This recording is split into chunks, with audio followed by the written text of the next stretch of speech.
नमस्कार। क्या आप सीखने की स्वतंत्रता चाहते हैं? क्या आप 10वीं और 12वीं की परीक्षा एक नेशनली रिकॉग्नाइज्ड बोर्ड से करना चाहते हैं? क्या आप इंजीनियरिंग, मेडिकल या फिर किसी भी कॉम्पिटिटिव एग्जाम की तैयारी को मैक्सिमम टाइम देना चाहते हैं? इन सभी सवालों का एक ही जवाब है, एनआईओएस बोर्ड है ना। एलन करियर इंस्टीट्यूट की इस विशेष श्रृंखला में हम आपकी मुलाकात करा रहे हैं एनआईओएस के प्राउड एलुमनस के साथ। आज हमारे मेहमान हैं ध्रुव राय। नमस्कार। नमस्कार सर। ध्रुव, आप एक चार्टर्ड अकाउंटेंट हैं, हाँ जी। तो सबसे पहले तो करंट प्रोफाइल के बारे में बताइए। Sir, currently I am working with DMI Housing Finance Private Limited as an assistant manager in finance department। ये एक एनबीएफसी है। हाँ जी, ये एक एनबीएफसी है एंड हाउसिंग लोन्स प्रोवाइड कराते हैं। जी, तो चार्टर्ड अकाउंटेंसी की परीक्षा तो काफ़ी कठिन मानी जाती है। सर, कठिन तो सभी चीज़ें हैं, बट अगर आप फोकस्ड हैं तो सब चीज़ें वो हो जाती हैं, पर क्लियर हो स्कूलिंग जाती हैं। एक अच्छी नींव रखता है। तो हाँ। 2011 में आपने 10वीं की सीबीएसई बोर्ड से। हाँ जी सर। कैसा अनुभव रहा? सर, सीबीएसई से किया मैंने, तो रेगुलर स्कूलिंग थी एंड स्कूल फ्रेंड्स थे। तो मेरी स्कूलिंग जो है 10th तक मेरे होम टाउन से हुई है। It is in UP, Mau Mau district, so near by Banaras है। तो अच्छा था, बहुत ही अच्छा था, वो एक्सपीरियंस अलग ही था। लेकिन फिर 10वीं रेगुलर स्कूलिंग के बाद एनआईओएस से आगे सीनियर सेकेंडरी करना, ये कैसे निर्णय लिया आपने? Through a family friend we came to know about NIOS board.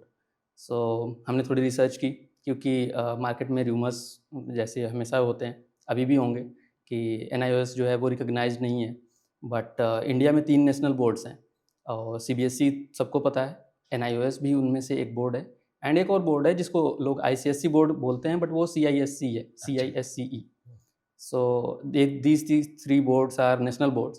तो रिकॉग्नाइज्ड है, कम्प्लीटली रिकॉग्नाइज्ड है गवर्नमेंट से एंड देन फिर हमने एनरोल कर लिया एनओएस में, हमने रिसर्च के बाद एंड क्लियर किया 2014 में 12th क्लास। तो क्या कोई अप्रीहेंशन थी परिवार में? क्योंकि ओपन स्कूलिंग का मतलब है कि अब आप रेगुलर स्कूल नहीं जाएँगे, घर में पूरे अनुशासन के साथ आपको पढ़ना है। हाँ, अपने आई मीन इसमें आपको स्कूल नहीं जाना है तो आपको सेल्फ डिसिप्लिन खुद ही डेवलप करना पड़ता है।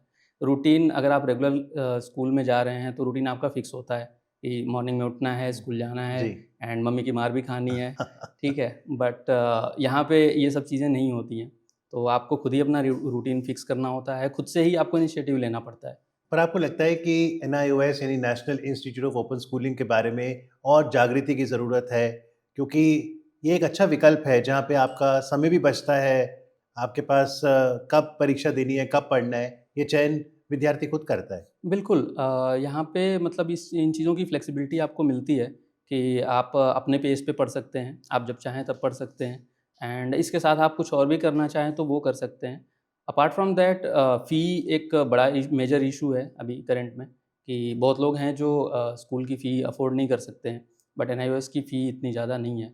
फ्लेक्सिबिलिटी नो डाउट मिलती है आपको, तो जैसे अगर स्कूल में कोई टीचर्स होते हैं। विद्यार्थी है जो आपकी तरह मान लीजिए चार्टर्ड अकाउंटेंसी करना चाहता है, मान लीजिए कोई लॉ करना चाहता है हुँ। या जेईई की परीक्षा पास करके इंजीनियर बनना चाहता है, नीट की परीक्षा पास करके डॉक्टर बनना चाहता है, आपको लगता है 11वीं 12वीं सीनियर सेकेंडरी में अगर वो एनआईओएस बोर्ड को अपनाता है तो उसे गिफ्ट ऑफ टाइम, समय का तोहफा मिलता है?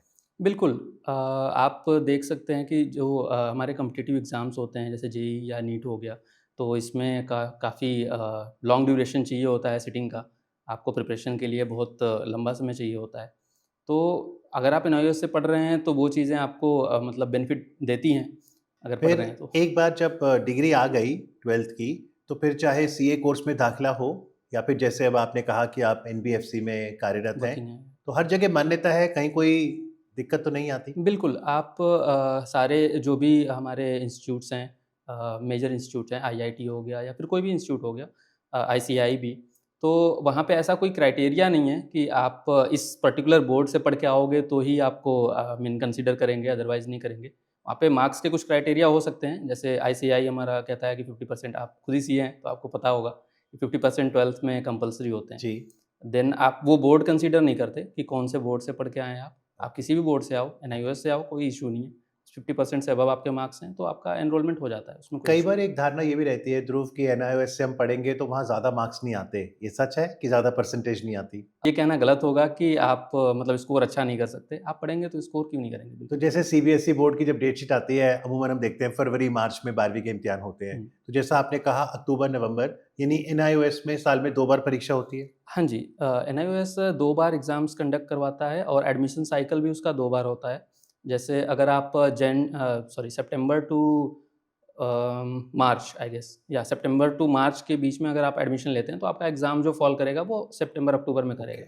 एंड अगर आप मार्च टू सितंबर वाले ओके। पीरियड में अगर आप एनरोल करते हैं, तो तो देन अप्रैल, आपका वो अप्रैल। अप्रैल एंड मई जो भी एग्ज़ाम्स होते हैं, उसमें फ़ॉल करेगा। जी, लेकिन जो आपके और फ्रेंड्स थे आस-पास और मान लीजिए वो अन्य बोर्ड से पढ़ रहे हैं, रेगुलर स्कूलिंग में हैं, तो क्या दबाव रहता है?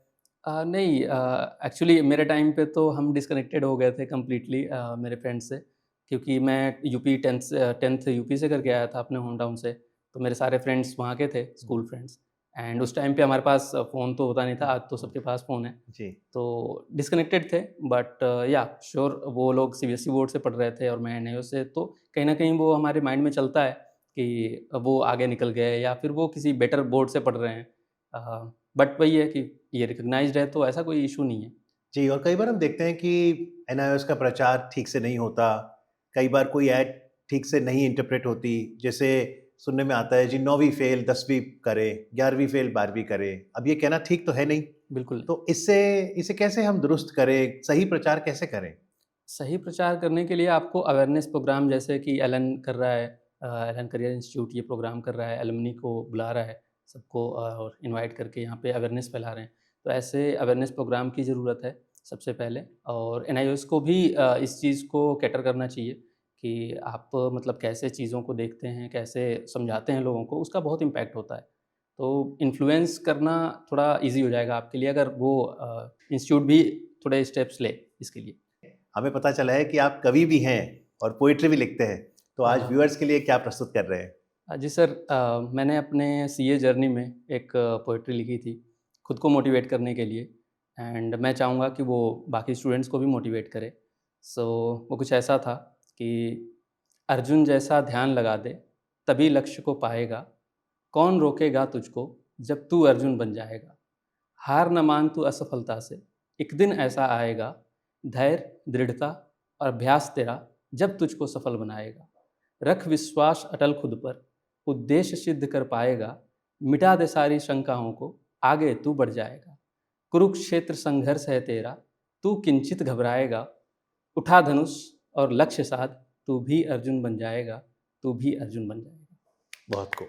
तो चलते-चलते ध्रुव जितने भी युवा ये कार्यक्रम देख रहे हैं, एक बार रिकैप कर दीजिए कि जब हम पढ़ाई की बात करते हैं, सेकेंडरी एजुकेशन, सीनियर सेकेंडरी, क्यों एनआईओएस भी एक वाएबल ऑप्शन है?